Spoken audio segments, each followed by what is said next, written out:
So I will count us down All right. and we will jump into it. I'm so excited about this. Me too. All right. In 3, 2, 1. Hey, welcome back, everybody. Jeff Frick here, coming to you from the home studio for another episode of Work 20XX. And I'm really excited about this next episode. I saw this guest. She was giving a presentation in somebody else's webinar, and it really got some foundational issues around hospitality and what does hospitality actually means, and where's the deeper meaning, and why is it so important, and why is it when we have these really meaningful engagements with people that we really feel something different. And so I was really excited to reach out and to invite her on. So joining us through the magic of the internet, I think all the way from South Carolina, she's Michelle Ossmann, the Director of Health Research and Insight for Miller Knoll. Michelle, great to see you. Thanks so much, Jeff. It's great to be here with you.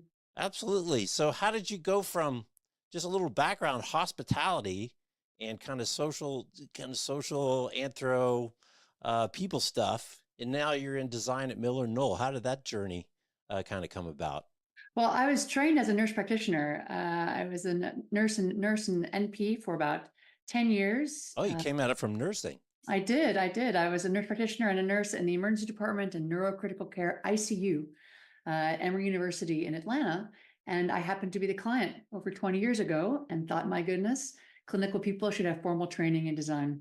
So I applied to the School of Architecture and got into Georgia Tech and started that program. And then I interned with HKS, another big firm in town. And they said, you're an NP. We would never have you design the chases in the wall. You should get a PhD and tell us what we should do. Now, I've never told any designer to do anything, to be sure. But I've really spent my time trying to demonstrate and measure that design matters to clinical work. And that's why I was brought on to Miller Knoll to specifically work on health research.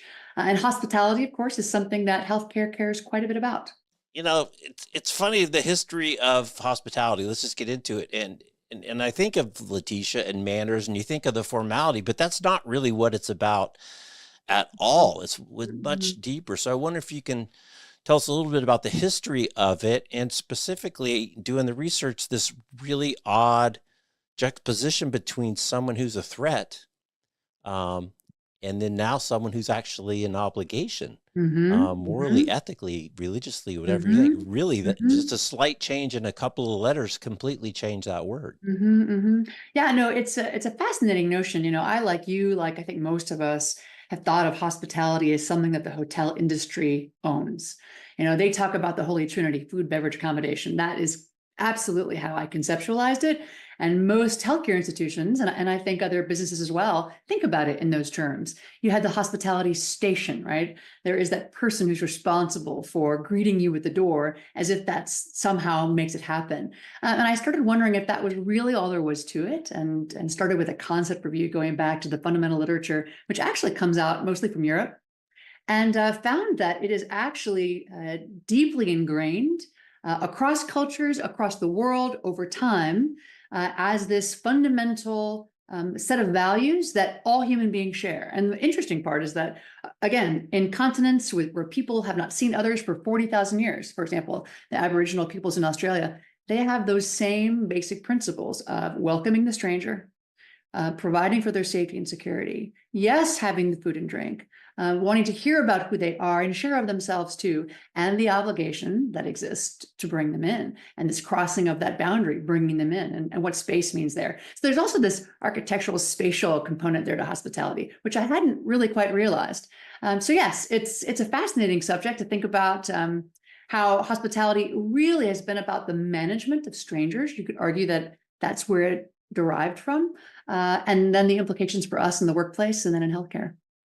How do you think it switched though? Because I was just talking with somebody the other day about kind of the natural kind of a birds of a feather, and in the context of kind of DE&I, and we just tend to go with things that we're familiar with because it's easy and it's a safety mechanism, and we can quickly categorize and put people in a bucket. And we were talking about, if you're around the watering hole and somebody showed up that you didn't recognize, didn't know, maybe they're dressed a little bit different. Back in the day, the first assumption would be threat. So how did that flip from being hostility, to being hospitable, and actually feeling, not only the need or the desire, but again, the obligation to actually take that person in. And I think in some of the examples I was reading, getting ready for this, even giving them the best bed in the house. Yes. So it's really this huge reach. What do you think kind of drove that? What are some of the foundations between that suspicion of the unknown versus the we really want to take them in? Well, I think if we go back historically and anthropologically, it's both survival and religion, right? Hotels are a relatively modern contraption, right? So if you were off in the wilderness somewhere and you stopped, there was no other place except those who happened to take you in. So it was certainly part of that. But also, if you look at any major world religion, there is this core requirement to welcome the guest who comes to the door, because they could be an angel or a god, and you never know who they are. And so treating this stranger, you can see how it serves them to assume the best, right, of this person. But your point about the danger in bringing them in, there's this reciprocity that exists in hospitality that everyone deeply understands, which is to say, when a stranger would be invited in, yes, the host would be obligated to care for them, but the guest would be obligated not to harm them. And it's not that this was verbally spoken, it was this understood construct. I will take care of you, you will not harm me. Right. So that's how that works. Right. And that's why in literature, for example, Shakespeare used violations of hospitality when King Duncan was murdered when he was a guest in Macbeth's house as a way to highlight that treachery, because that audience would have understood, as a guest, he should have been under the most protection. So I think that's how, culturally, anthropologically, we've made sense of it as humans. Right, right. It's interesting. And the lead attribute in all this background material I was looking up is safety. And we Mm-hmm. talk a lot about psychological safety on Mm-hmm. Work 20XX, especially in the context of encouraging people to take risks so Mm-hmm. that they can innovate and experiment and fail now and Mm-hmm. then, because Mm-hmm. by rules everything's not going to work. You talk Right. about psychological security, Mm-hmm. which is a little bit different than psychological safety, but it's at the top of all these things. So, and I never really thought about it. And I think some of your notes on the design that, you don't have an open back where someone can sneak up behind you. I mean, I Mm-hmm. never would really have thought of security and making people feel secure as the number one attribute of Of hospitality. hospitality before I you get to the know. other stuff. Neither would have I. I mean, not till I began this work did I discover that that was the case. To your point about the psychological safety and security, again, over and over in the writings and the literature, it talks about, yes, providing for that physical safety and guaranteeing that, but also, and Henry Nouwen uses this term, creating the literal space to be exactly who you are. And that being, again, a core part of that hospitality engagement, if you will, is where you invite that other person to share their stories. We see that in Indian cultures and how they express hospitality. It's explicitly called out that way. So I think that very much makes sense. And to your point about, I hadn't thought about it until you said it just now, that in making sure that no one can walk behind me, you are providing for psychological safety in the modern workplace. Because if you can walk behind me, you can see what I'm doing on my screen. Can you not? Right, My right. privacy is being violated. You can see whether I'm searching the internet or if I'm doing my work. So there's something very interesting about the crossing behind you that, yes, it has this physical dimension, but has psychological implications. Right. Another thing you talk about is kind of the role of the territory. Is it Mm-hmm. my space or your space? And we often talk about, if you're in a contentious situation, it's good sometimes to meet somebody in a neutral ground. And Mm-hmm. we understand what kind of neutral ground is, but you talk about this concept of almost concentric circles of host versus guest. It's not this Mm-hmm. binary thing. And in the Mm-hmm. context of work, where the employer potentially is the host to the employees, and then the That's right. employees then are the host to the other employees or to the customers or whomever. Mm-hmm. When you think about that changing in that dynamic between being a host and being a guest, Mm-hmm. how should the boss, employers, think about empowering their people to no longer necessarily be their guests, but really own that the hosting part of it? So because the other thing I thought is, now suddenly I can't be a host unless I feel some ownership of the space, the Yes, physical space, that's right. which is not, it's not the place I go to work. Now suddenly I own it. So, Mm-hmm. the investment that I'm going to make in that space and everything around is completely different if I feel some Mm-hmm. type of an ownership. Really Yeah. important piece of management these days. Mm-hmm. Well, you bring up a lot in those comments. So if I can start to unpack it some, in terms of feeling ownership to be a host, that's a key criteria. If we look at hosting behavior, who is the host is determined by who owns the territory. So you're certainly correct there, right? The administration, the boss, technically is the host of others.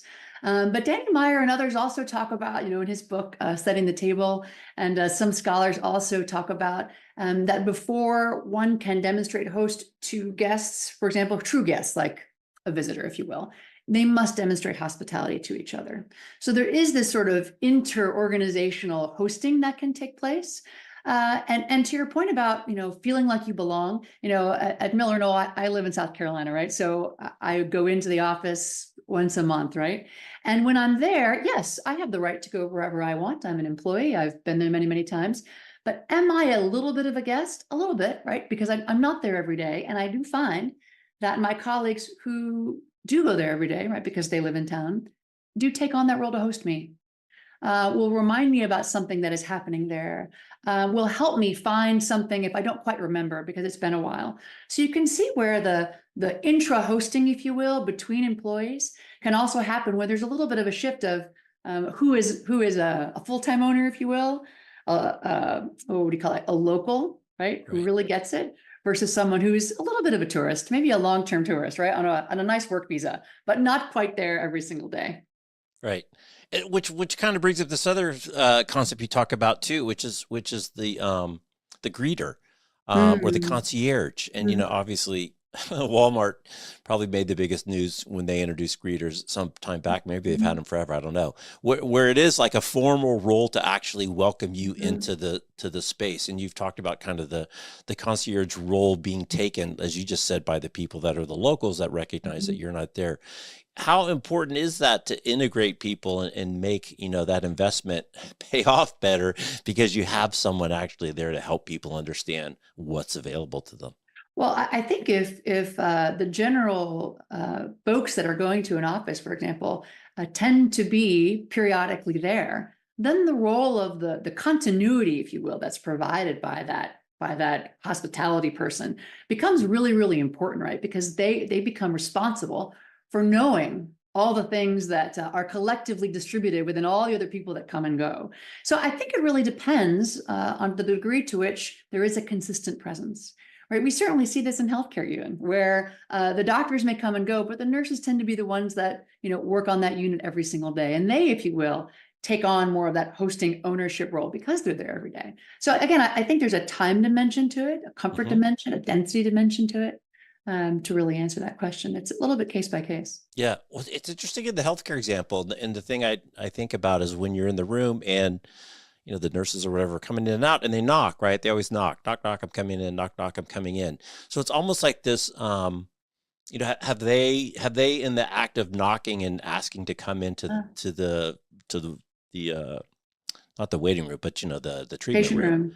Have they basically transferred ownership, to a degree to the patient by subserviently asking if they can come in? Is that I think so. I certainly think so. And that's an active goal, I would say. In any design meeting I've ever been a part of, there's always the desire to make the patients and family feel like they can own that space and determine what happens. Granted, of course, safety being first, but after that, certainly then them taking that ownership. And it's a core nursing principle. I mean, you'll notice that nurses don't tend to mollycoddle patients because it's key that patients can do for themselves as soon as they possibly can. So it's consistent with how we would deliver care. But that knocking moment is critical for saying, you own this, may I? Right? And again, that guest host relationship taking place there. Right, right. So another piece, you talk about the practice of hospitality. So you got protection, which is first, and safety we've talked about. And the second one is intellectual welcome, which is a really interesting phrase. It speaks to, in the notes here, a real empathy, a real desire to hear the opinions of the other other person. And it gets back to this reciprocity. Bungling my words this morning. So can you have hospitality if you don't have that two-way exchange, or then it just becomes, if you just kind of got a one-way information flow, or you don't have really a two-way Mhm. appreciation of the information flow? Is that no longer Mhm. hospitality? Is that just, I'm getting Well, speech? again, if you look at the theoretical models that explore what hospitality is, that reciprocity is required. That it can't be one way. It has to be the host opening up themselves to whatever the guest has to bring, and vice versa. Recognizing that everyone benefits. There's this mutuality that has to exist there, which again I think makes very much sense for us in the workplace and certainly in healthcare. Right, right. Okay, so I can get this last one of these three, so I can get down my table of three, which is the table fellowship, which is the piece that Mm, most people put at the top, but you've actually mm, got it in the third place, which is the mhm, actual sharing of a meal or the breaking of a mhm. bread. And I gave you homework before we did this because I wanted you to watch Sean Evans. I'm a huge fan of Hot Ones, which people Oh that yeah, watch the show know, and so I great. also am a huge fan of the interview format, obviously, and the fact that I've seen him describe and I've watched the magic that comes from both sharing a meal together, as well as Mhm. he adds the shared pain experience as well. And also, he demonstrates care through the knowledge of the investigation of the questions. And Mhm. what's I think is so interesting and transformative is you watch two people who don't know each other become best of friends and Mhm. hugging and tearing up together because the hot Mhm. sauce.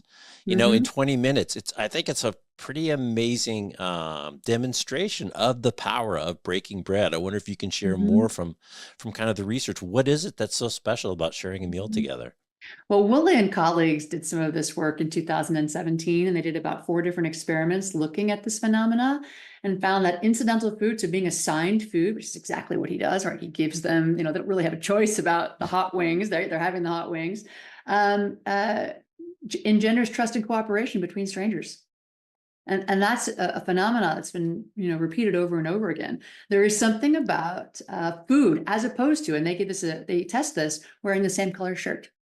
We would have that in common. Now, would that get you there too? Apparently not.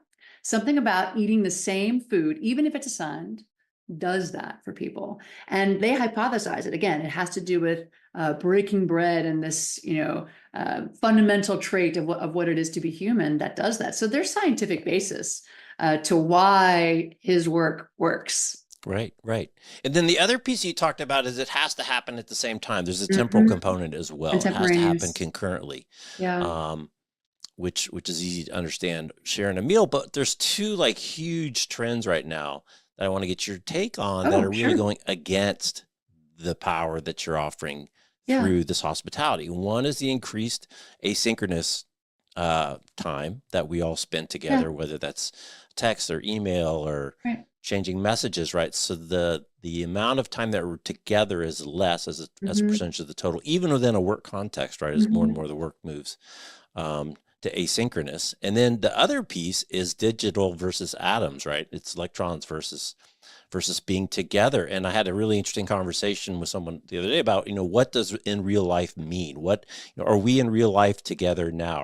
Are we together now? Good And philosophical in some question. ways we certainly are. In some ways we certainly aren't. We can't break bread together, but I certainly see you and I see your expressions and I feel your emotions. So it's really interesting, these two things, this increasing digitization of our engagements and interactions, and then the increasing kind of asynchronous nature of the increasing percentage. How do you see that impacting things, and how should people kind of combat that, if that's the right word, or is there a hospitality flavor where we can reduce the requirement of actual physical contact or the temporal piece, or Yeah. is it going to be something completely new or a derivation? What do you think? Yeah. Well, when scholars approach this question, they argue that the temporal, the contemporaneous nature of the person to person is a key requirement for demonstrating hospitality. Now, what you described there, you and I here talking, that may just not be hospitality. That might be something else,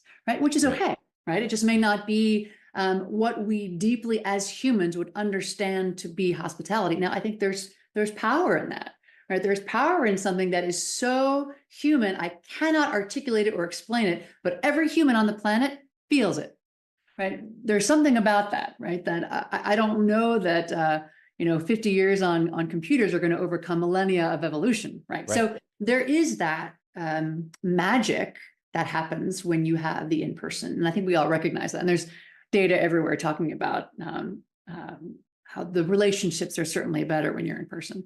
In terms of how we start to anthropomorphize technology, though, I think that's a very interesting question, right? So traditionally, researchers would suggest that it has to be human to human. People are marrying their chatbots, right? They're marrying their. I know I've heard this crazy podcast with this woman who married him. People, if you ask them, does those who get counseling, for example, will imagine that the AI interface has a favorite color, has a gender, right? So as humans, as we decide and we anthropomorphize technology and robots, is that enough? It might be. I don't know. If the robot brings me something, am I experiencing hospitality? I think these are more contemporary notions that we have to think about. Just because they're not historical and they're not anthropological doesn't mean wrong. It's just a new way of looking at it. So I think that question is still open, right? As we encounter this new digital world. But again, I'm not sure that can overpower millennia of a contract that we all deeply understand and feel as human beings. Yeah.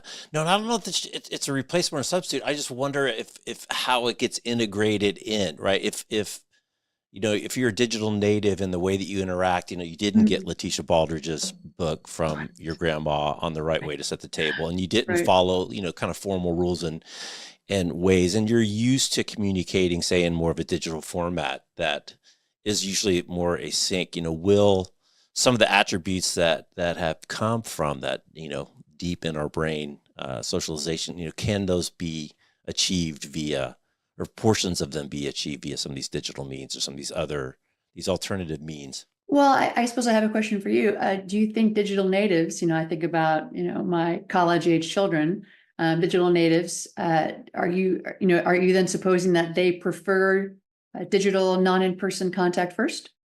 No, not at all. And again, it's not a prioritization of digital over physical in terms of which is better, but it's more just that digital is an increasing percentage of the total time in our relationships. So can some of that goodness of the physical, come across in the digital? And I do think that there's a lot more intimate connection available in digital than most people would think who haven't experienced it. And my favorite stat there is from a Stanford study, which is when I met my spouse in like 1985. There was no internet. There was no online dating. It wasn't an option, right? So the choices were at work, your friends, church, social, blah, blah, blah. There's like 10 choices on the study. Now, online dating represents over 50% of new marriages. They met on online dating. So to me, with that, is just a slap in the face in terms of the context of like return to office and work and communications, is that younger people can reach a level of intimacy via an online application that didn't even exist when I was in that frame of mind. So how can I possibly kind of really understand that? And I think that's a really illustrative thing that if you're comfortable with the technology, there is a level of intimacy that you can get via digital means that maybe those of us that didn't grow up that way don't necessarily appreciate. And the people marrying their bots is another. I mean, that's kind of a twisted example, because that's also the anthropomorphication. I always forget the extra syllable of the technology, which is a whole different kettle of fish. But I do think, right, the digital tools are here, and it's just interesting how those get incorporated in a positive way to provide the warmth and provide the connection and provide the kind of support that we're trying to do as organizations. Yeah. I suppose I wonder, when I think about young people, is that those who are in college or those who are out in the workforce? Because those I'm finding in college, they want internships that are in person. They don't want that remote internship. I'm finding that they aren't bringing phones to parties anymore. They're actually trying to buy cameras and actually use cameras, because the phone implies I'm not here with you. I can still capture everything, but I'm doing it with a camera so that we're here together. I do wonder if there's going to be this pushback, if you will, to recognizing that there is something valuable about the in-person. And, as far as people meeting online, yes, that's true, but they eventually come together in person, right? Oh, for sure. No, They do. So eventually, right? I Yeah, mean, yeah, yeah. I think the digital can be great for starting, for continuity, but there is still a requirement, I think, for the in-person if you really wish to spend time and know someone. Simply for all the in-between moments. In design and architecture, we spend so much time thinking about the rooms, but not the corridors. Mm. And so much happens in those corridors. And so I wonder, in that same sort of way, what is the corridor of human interaction if it's only digital, right? There's the I get up and I move around. There's all sorts of things that you would never know about me just seeing me like this. Right, And right. so, I do think that there's something special there. And perhaps technology will be such that it does come with me in the corridor at some point, and I'll Yeah, buy yeah. And again, I don't think it's a the Apple substitute for. Glass. I just think it's an increasingly important piece. It is. I think that's the piece that we have to kind of appreciate. And in the context of remote work, and the context of hybrid work, and the context of distributed teams, it's an important piece, and um, an increasingly percentage of your engagement, right? It's just of your actual interactions, of your actual behaviors are just Oh, more and more and certainly. more digital, Of and course. asynchronous. I'm a remote worker, right? So, Right. I go in periodically, and that's always been the case for me. I really wish someone would do a study where they would check engagements scores like the day after someone comes to the office. I bet you that I have a suspicion they would be significantly Oh, higher. for sure. You Well, know, Brian Elliott, he likes to say, distributed is not never together. it's And true. I just had Don Price on from Atlassian, and they get together like 4 times a year, his team. Mm, So no, you definitely got to get together. But let's shift gears a little bit in the context of work and workplace. So you've specialized in design and trying to think about the design things that are going to make a difference. But I'm also thinking in terms of these mandates that we're hearing, and just mm. that is not a host inviting their guests back, Oh, and it's certainly not a host who's trying to encourage his people to take ownership so that they can be the hosts hmm and own it. It's hmm so contrary to all the things that you talk about. So how should people approach getting people back to the office and getting Yeah, back together from a more traditional kind of hosting guest point of view? yeah. I love how Danny Meyer puts this. He talks about treating all his employees as if they're volunteers, because they have choices, Right. right? And so I think if you approach your workforce as a set of volunteers who decide to spend their time with you and give you a portion of their lives, I think it changes a little bit of your perspective. And of course, when we think about volunteerism, we often have much more joy in our work when we're choosing to do it, right? So there is the responsibility, I think, on the behalf of the staff, of the worker, to imagine, all right, I'm choosing to give my time here. How best might I do that? Sometimes it might be best for me to work from home so that I can pick up my son from school, and my employer would care about that, right? So there is this flexibility notion, but I know it's challenging to then go to an office and nobody's there, right? So Right. that's terrible too, and that's where I wonder how technology is going to help us start to orchestrate some of that a little bit better. I've been a remote worker for 10 years, and so whenever I would go into the office, I have a schedule. I know who's going to be there because I make appointments with them, right? And so you can see how that can work, but it takes more effort, right? I think going to the office every single day and everybody doing that, you don't have to work so hard. It's easy, right? Because everyone's going to be there. So there takes more forethought, more planning. And again, I'm not sure that's a bad thing if we are more intentional with our time. How Right. many articles do we read about being more mindful and intentional with our time and doing things with purpose? Perhaps we can start to approach this as an opportunity to go into the office with purpose rather Right. than just Right. showing up because you have to. Right. But the Well, mandates are tricky. You know? on-site's the new off-site, right? That's what Yes. they say. Well, because of the intentionality, right? And you've Yes. got an agenda. When you go up to Michigan, you've got, people you want to see and things you want to get hmm accomplished, and why you're Precisely. making the trip. So why not do that every day? There was another part in I think a lot of it in terms of like restaurants versus eating at home, and working at the office versus working at home. And why do people go to restaurants? They go to restaurants for an experience that they can't get at home, even if they can cook the meal. And there's a real opportunity, I think, in offices and in space, and you've been very involved to create things that aren't available at home, to create different experiences. But you've made an interesting comment that no, Jeff, you're wrong. It's not really the experiences, It's really the relationship. It's about finding relationship and building relationship within the experience. The experience is almost like an overlay or an excuse, if you will. Well, I don't know that you can detach the two, right? I'm a scholar of environmental psychology, so I don't believe that you can pull the being out of the environment that they are in. So I look at those as inextricably linked, right? So within the experience, relationship happens. I don't know that you can, pull them apart. I do think though that there is a requirement now that we make coming in superlative. We talk about this in healthcare, right?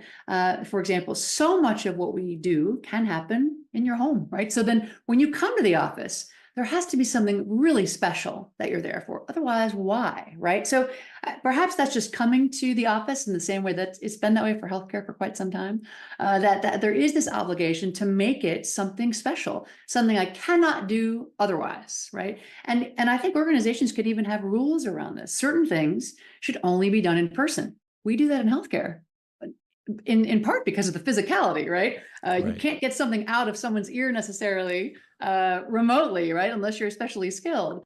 But that same sort of rules, I wonder about that, rather than allowing folks to, settle for second best, recognize when you need to convert and come in. We talk about that. It's called conversion in healthcare. You have to convert from the video visit and come in, because something has happened that means that we can no longer do this well, safely with you at home.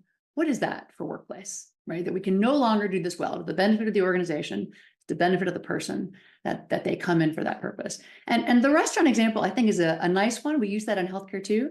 But, going to the hospital or going to the office, I don't know that it's like a restaurant. I don't get cocktails. I guess you do now in offices, but sometimes, but you don't have that sort of social imbibing that happens at a restaurant. There's a bit of an obligation there, right? A desire to perform.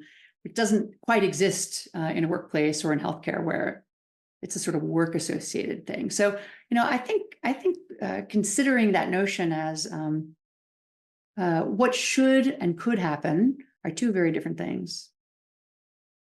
Yeah, unfortunately, we see that over and over. So, I mean, what would your advice be then in terms of an approach for back to office if someone is struggling as a senior manager? And healthcare is a little bit different because there's just some things you have to be in, but just Mhm. kind of in general from a leadership perspective, using the concepts of hospitality and thinking through of host and guest, what should be the tone? What are some of the messages?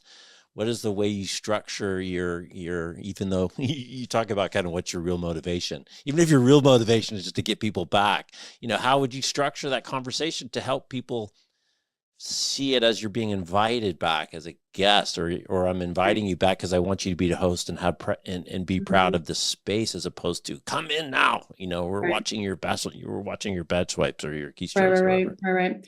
Well, again, because hospitality is relationship based, there has to be this in-person component.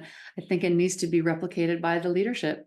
If they want you there, they need to be there to welcome you, right? Because that's required. You have to be in the space if we're really thinking about hospitality in its fundamental terms. And then I think being careful about the curation and making it an open place where you feel like you can be yourself. That may mean that it's okay to leave at 3 o'clock for an appointment, because I'm being who I am without fear of retribution. There's a culture and a space thing there that move together, where I think hospitality can set the tone and can be a bit of a blueprint, if you will, for, are we meeting these criteria? And if we're violating one, right? If you have to be in your desk, well, then I'm not really meeting you where you are, am I? I'm imposing my rules upon you, and I can do that because I'm the host. I'm not really being hospitable, am I? Right. So I do think it's a nice way, a relationship based way, a human based way to think about how to encourage people to come into the office because of the benefit that's there, and recognize that there are differences. We talk about patient centered care because the whole notion is that you think about what the patient needs. And what about having worker-centered care, which is to say, yes, there is a job that needs to be done, but we will account for an individual need, right? And allow flexibility there. It's a whole lot more work to do that, right? Right, And I think right. an organization has to be open to the work that is going to be involved, because it is a whole lot easier to say, you got to come in and I'm going to use technology to know whether you've showed up using accelerometers in the chairs. That's easy. What's hard is to really spend the time to get to know your people and be able to trust them and know what they need and want that relationship. It's a different kind of organization, right? Right, right.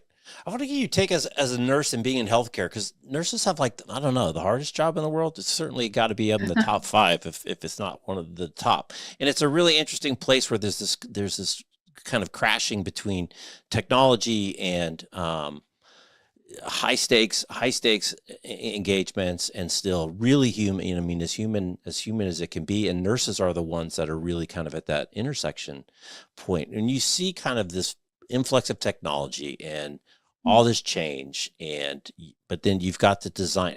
How have you seen technology help to stop burnout, slow burnout, to make the life of the nurse much better, so that they can then provide, better care to their patients? Because, as they always say, put your own mask on first before you help the ones beside you. And, nurses are busy, busy, busy people.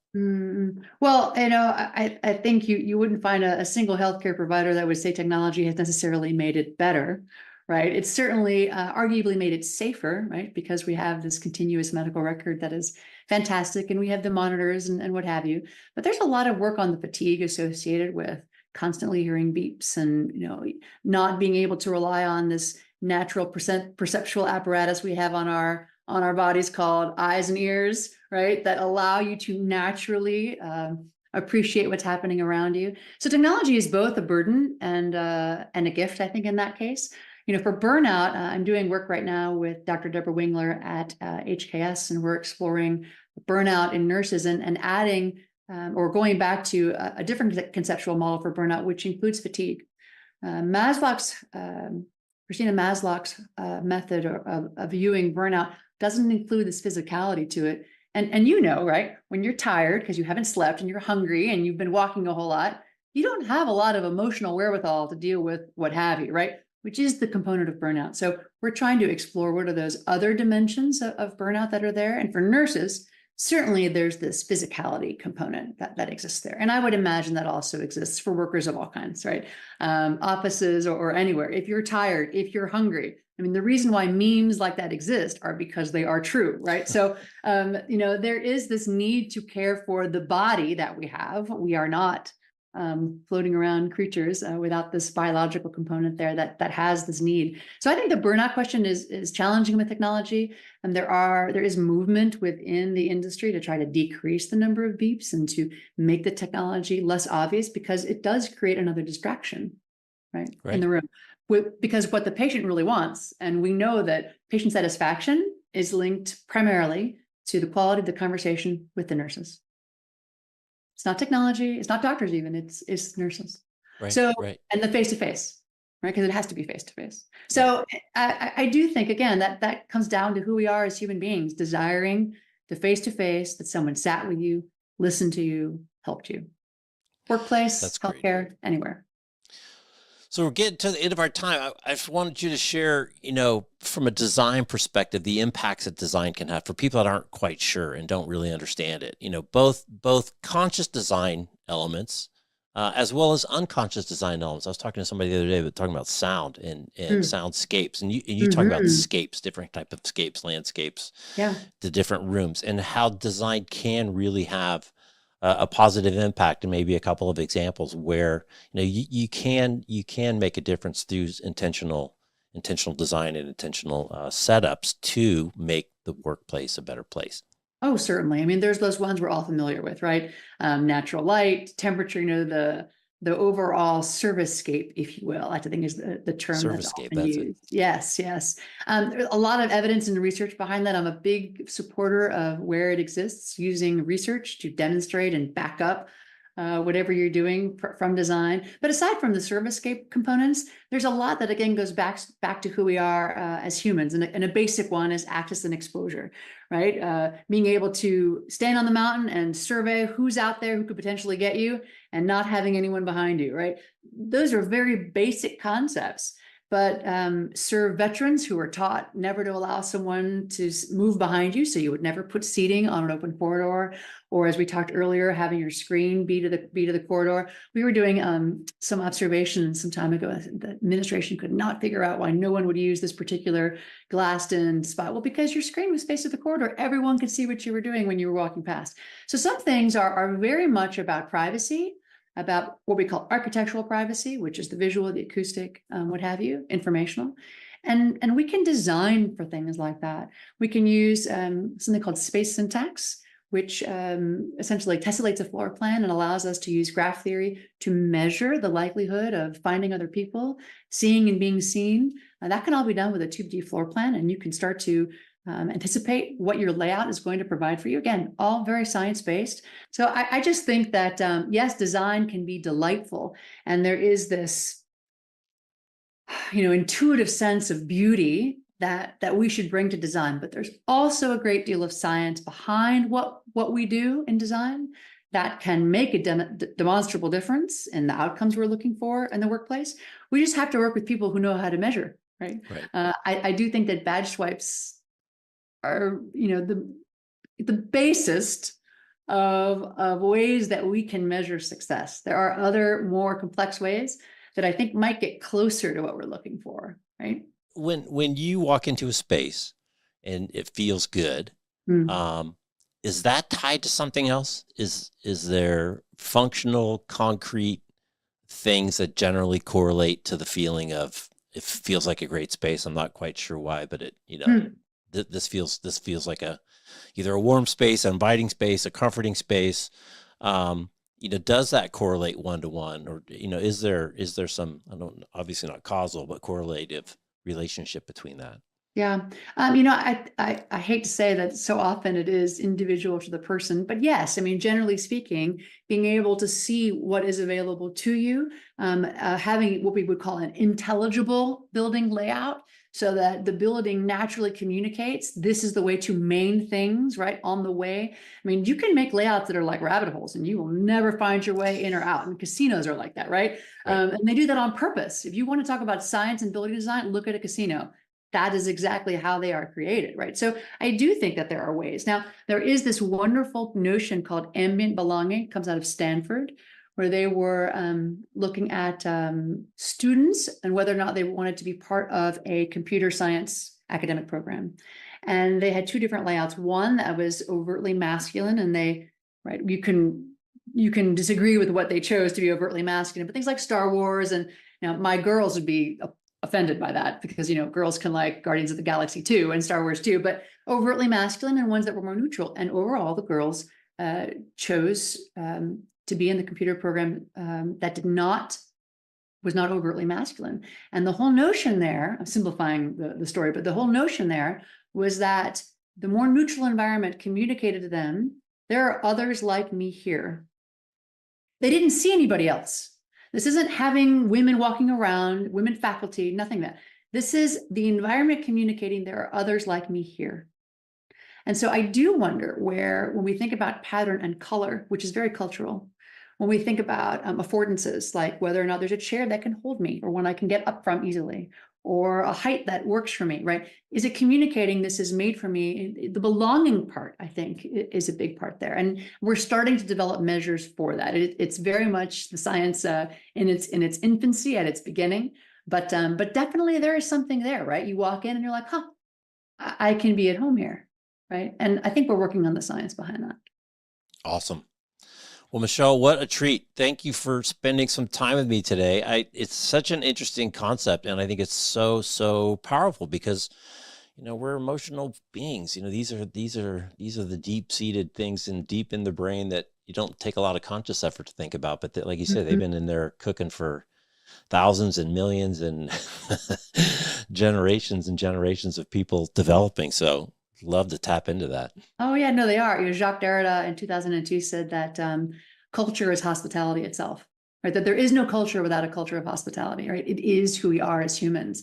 And I think if we remember that, then I think it sets the tone for everything else we create. You could argue, if that's true, that everything should be based on hospitality, especially in the workplace. Interesting challenge for the leadership going forward. All right. Well, I think we'll leave it there. We'll leave that big challenge for them. Michelle, thank you again for spending the time. We'll continue to follow your work online and really appreciate it. Thank you, Jeff. Likewise, I love seeing what you put out there. Super interesting always. Thanks a lot. Mhm. All right. Well, she's Michelle. I'm Jeff. You're watching Work 20XX. Thanks for watching. Thanks for listening on the podcast. We'll see you next time. Take care. That was great, Michelle. Oh my gosh. Anyway, you asked very good questions. Thank you.